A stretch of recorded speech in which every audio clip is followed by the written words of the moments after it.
penyumbatan pembuluh darah itu the top 3 ya, mungkin kalau saya mau bilang ya. Jadi 3 masalah utama. Kalau what you can control, you cannot control. Stres di jalan gara-gara macet nih, aduh, ya kan? Gimana? Mau kontrol apa? Ya, nggak bisa. Nggak bisa dong. Ketika orang itu olahraga, kemudian mereka mengalami masalah, itu momentum sebetulnya. Edukasi, duduk. Ya kan? Saya praktek, duduk. Ya kan? Saya bikinin meal plan pasien, duduk. Ketika kita punya faktor risiko ini, ditambah ini, ditambah ini, ditambah ini, komplit lah sudah hidup Anda.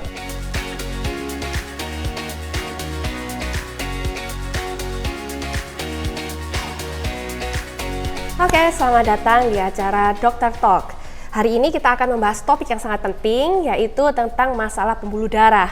Nah, mungkin dari rekan-rekan semuanya belum familiar nih pembuluh darah itu fungsinya seperti apa dan contoh-contoh penyakitnya seperti apa. Nah, hari ini saya, Vina, akan ditemani khusus oleh Dr. Hans yang memang ahli di bidang kesehatan. Dan welcome Dr. Hans. Thank you, Vina. Oke, selamat datang ya di acara Dokter Talk pada hari ini. Oke, Dok, kita ingin tahu nih, kalau pembuluh darah itu kan ada di seluruh bagian tubuh kita ya. Nah, sebenarnya fungsi dan peran pembuluh darah itu apa sih? Ya, jadi sesuai dengan namanya ya, Vina, yang namanya pembuluh darah, fungsinya adalah untuk mengalirkan darah. Nah, jadi kalau kita bicara mengenai darah, darah itu adalah suatu kita bilang substance ya, mungkin ya. Substance atau itu suatu substansi yang sangat-sangat penting nih di dalam tubuh kita. Makanya kita ada bilang ada yang namanya sel darah merah, ada yang namanya sel darah putih, itu ya. Nah, di dalam itu pun nanti dibagi-bagi lagi. Sel darah merah itu ada eritrosit, ada hemoglobin, ya sel darah putih ada leukosit, limfosit, monosit dan lain-lain gitu ya. Nah, jadi sedemikian banyaknya kita punya darah itu tujuannya masing-masing macam-macam. Ya, sel darah putih tujuannya untuk kita punya imunitas, ya, innate immunity kita itu adalah sel darah putih. Sel darah merah, hemoglobin, fungsi utamanya untuk apa? Untuk mengangkut oksigen. Nah, Vina tahu sendiri, oksigen ini adalah suatu zat yang sangat dibutuhkan oleh tubuh kita. Kalau kita nggak ada oksigen berapa menit aja udah gimana tuh rasanya? Pingsan kayaknya ya, salah satunya ya. Pingsan. Nah, jadi di semua organ-organ tubuh kita punya otak, kita punya jantung, kita punya paru-paru, kita punya otot, semuanya itu perlu oksigen. Nah, artinya apa? Itu adalah suatu transporter. Ya, ibaratnya kalau kita di kota, ya itu jalannya. Kalau nggak ada jalannya terus gimana? Kita mau dari sini, saya mau ke rumahnya Vina gimana caranya? Ya kan, nggak bisa nyampe juga. Gitu. Nah, jadi itu sebetulnya adalah fungsi utama ya. Di lain sebetulnya fungsi-fungsi lainnya juga sangat banyak. Dan kalau boleh tahu nih Dok, penyakit-penyakit apa sih yang disebabkan kalau kita punya masalah dengan pembuluh darah nih? Contoh penyakit yang mungkin familiar yang dengan masyarakat tahu gitu loh Dok. Iya, jadi yang mungkin sering kita dengar adalah penyumbatan pembuluh darah. Ya, penyumbatan pembuluh darah itu the top 3 ya, mungkin kalau saya mau bilang ya. Jadi 3 masalah utama kalau yang sampai worldwide ya, dunia. Pertama adalah stroke. Betul. Ya, yang kedua adalah jantung. Penyakit jantung. Iya, betul. Penyakit jantung. Yang ketiga adalah diabetes. Ya, baru yang kemudian ada cancer, ya, dan lain-lain setelah itu, menyusul setelah. Nah, sebetulnya dari kita katakan top 3 ini, 2 diantaranya adalah sangat berhubungan dengan pembuluh darah, jantung dan stroke. Bedanya di mana? Yang satunya penyumbatannya di otak, satunya penyumbatannya di arteri, gitu. Tapi sama-sama tersumbat. Dan tersumbatnya sama-sama di pembuluh darah. Satunya di pembuluh otak. Itu meskipun tadi ada yang kalau kita stroke ada yang hemorrhagic ya kan, ada yang iskemik gitu. Jadi dua-duanya ini juga kita kategorikan sebagai masalah di pembuluh darah juga. Satunya pecah, satunya tersumbat gitu loh. Ya, jadi yang hemorrhagic itu dia pecah gitu, yang iskemik dia tersumbat gitu. Wow, jadi tahu ya, ternyata penyakit yang sering kali kita dengar penyebabnya jantung, stroke itu adalah penyebab dari masalah pembuluh darah ya Dok ya. Pantesan nih ya. Jadi kalau misalkan kita ngelihat nih ada kasus nyata nih dari teman kita ya, rekan kita nih, dia punya cerita nih ya. Seorang pria nih masih umur 30 tahunan nih Dok. Dan tampaknya sehat kayak gitu ya. Mungkin nggak obesitas atau seperti apa, tampaknya sehat yang seperti rekan-rekan ini ya. Namun tiba-tiba jatuh dan setelah diselidiki ada masalah serius dengan pembuluh darahnya nih Dok. Apa sih yang rata-rata menyebabkan ini Dok? Ini menarik ya Vina. Saya sering kali ditanya juga sama beberapa saya punya pasien, Dok, sebetulnya olahraga itu bahaya nggak sih? Saya banyak ngeliat soalnya teman-teman saya ada yang kolaps ya di lapangan gitu ya, terutama olahraga-olahraga yang sifatnya kompetitif. Betul. Nah, ini kita bicara gini ya, Vina. Orang itu kan seringkali yang diperhatikan adalah momentum. Ya, saya ketemu Vina ini momentum gitu. Tapi saya sebelumnya ketemu Vina itu mungkin ada problem, ada apa? Orang nggak ngerti. Yeah. Vina sebelum ketemu saya mungkin ada problem, ada apa? Nggak ngerti juga, ya gitu. Nah, means apa? Orang seringkali yang dilihat adalah by momentum ya, yang ditonton sama orang itu. Ketika orang itu olahraga, kemudian mereka mengalami masalah, itu momentum sebetulnya. Oke. Paham ya? Iya, paham. Nah, tapi apa yang terjadi di dalam tubuhnya mereka? Nobody knows sebelumnya. Artinya gini, ketika orang itu olahraga, kemudian mereka mengalami sebuah momentum, yang tadi mereka mungkin kolaps dan lain-lain, artinya sebetulnya mereka sudah punya komorbid. Ya. Nah, komorbid itu suatu istilah yang beberapa waktu lalu cukup populer. Benar. Ya, karena waktu zamannya COVID belum pulang ke Wuhan. Ya. Nah, itu komorbid ini sangat populer nih istilahnya. Betul. Jadi ketika orang itu berbicara komorbid, artinya apa? Ada suatu kondisi penyerta. Ya, kondisi penyerta itu apa? Nah, masalah-masalah di pembuluh darah itu yang seringkali tidak kasat mata. Saya kan nggak bisa kelihatan nih pembuluh darahnya Vina ini gimana, nggak mungkin. Ya? Saya kan bukan dukun. Iya, betul. Ya, jadi ketika saya mau tahu, saya minta hasil labnya, kan gitu. Nah, itu adalah salah satu cara untuk kita screening. Ya, apakah hanya dengan hasil lab, Dok? Ya, tentu tidak. Ya, itu hanya one off. Ya, USG, CT scan, MRI, ya dan lain-lain gitu, fibroscan, itu adalah cara-cara yang kita bisa pakai untuk sebagai pemeriksaan penunjang gitu ke pasien. Nah, again, artinya gini, ketika orang itu mengalami suatu tiba-tiba kelihatannya sehat, ya, orang itu kan kelihatan sehat dengan sehat itu beda ya? Iya betul, beda? betul. Saya kelihatan sehat nih, tapi kalau mau tahu, oh dokter Hans ini benar-benar sehat nggak? Cek lab dong. Ya, setuju. Ya kan, gitu. Kita kan nggak bisa pakai perasaan. Oh iya betul. Ya, gitu. Makanya saya selalu bilang kesehatan itu pakai pemeriksaan, jangan pakai perasaan. Iya. Gitu. Nah, ketika kita berbicara mengenai kelihatan sehat, tentu dalam arti kita nggak bisa mengatakan, oh apakah orang ini benar-benar sehat ya?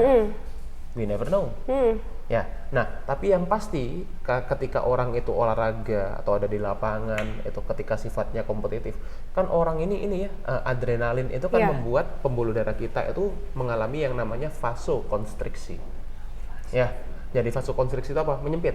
Oke. Gitu. Nah, kalau memang sudah awalnya itu ada sumbatan, menyempit lagi, bayangin gimana? Susah kayaknya darah ya, jadi untuk mengalami yang namanya gagal jantung itu sangat mudah. Oke. Ya kan, karena apa? Sebelumnya kondisinya sudah nggak baik nih, jalannya udah macet. Oke. Gitu. Terus traffic hour. Iya. Ya, ada mudik nih. Iya. Ya, ada perbaikan jalan. Nih. Iya. Waduh, gimana? Ya, makin macet, ya kan, mampet tuh nggak bisa gitu. Ya, sebenarnya analoginya sesimpel itu. Kita juga sering lihat nih ya, kayaknya nggak cuma masyarakat aja nih ya, ada justru kita banyak informasi tentang banyak berbagai penyakit itu dari public figure. Public figure tuh nggak cuma artis ya dok ya, pasti juga salah satunya dokter tadi udah cerita, atlet juga ngalamin seperti itu kayak gitu. Apakah ada faktor lain dok yang menyebabkan masalah terjadinya pembuluh darah ini? Banyak. Ya, jadi kita selalu bilang gini, Vina, perlu dibedakan antara faktor risiko dan faktor penyebab. Oke, faktor risiko dan penyebab. Ya, jadi ini dua hal yang seringkali orang itu salah kaprah. Ya, bahkan kalau kita mungkin baca artikel, kita dengerin berita, orang itu banyak mengatakan faktor risiko itu sebagai penyebab. No, bukan. Ya, faktor risiko itu adalah faktor-faktor yang memperbesar terjadinya masalah.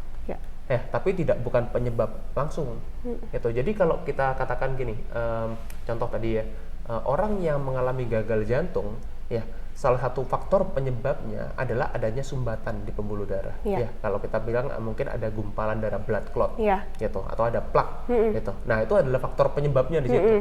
Faktor risikonya apa? Nah ini faktor risikonya banyak. Oke. Ya, contoh yang pertama pola hidupnya. Pola hidup. Itu pola makannya, istirahatnya. Oke. Aktivitasnya, Stres levelnya. Stres ya? Ya, kita perlu bedakan antara faktor risiko sama faktor penyebab, itu dua hal yang berbeda. Ya, faktor risiko itu adalah hal-hal yang bisa memperbesar risiko orang mengalami masalah. Ya, meskipun itu tidak directly associated. Gitu. Tapi ketika kita punya faktor risiko ini, ditambah ini, ditambah ini, komplitlah sudah hidup Anda. Ya kan? Gitu. Ya. Nah, artinya dalam arti kita memang perlu memperkecil faktor risiko. Ya, karena tidak ada orang yang sempurna. Ya, saya pun tidak sempurna. Ya, artinya meskipun saya menjalani pola makan yang sehat, saya punya kelemahan di hal yang lain. Iya, betul. Gitu. Nah, makanya dalam arti gini, saya selalu bilang, kontrol apa yang bisa kita kontrol, yang tidak bisa kita kontrol, jangan berusaha untuk dikontrol. Betul. Nanti kamu stres. Contohnya yang kayak yang bisa kontrol apa, Dok? Apa yang kita masukkan ke dalam mulut itu kan bisa dikontrol ya. Betul. Makanan ya, Dok ya? Ya, makanan, ya minuman, cemilan. Nah, gitu. Itu something that you can control.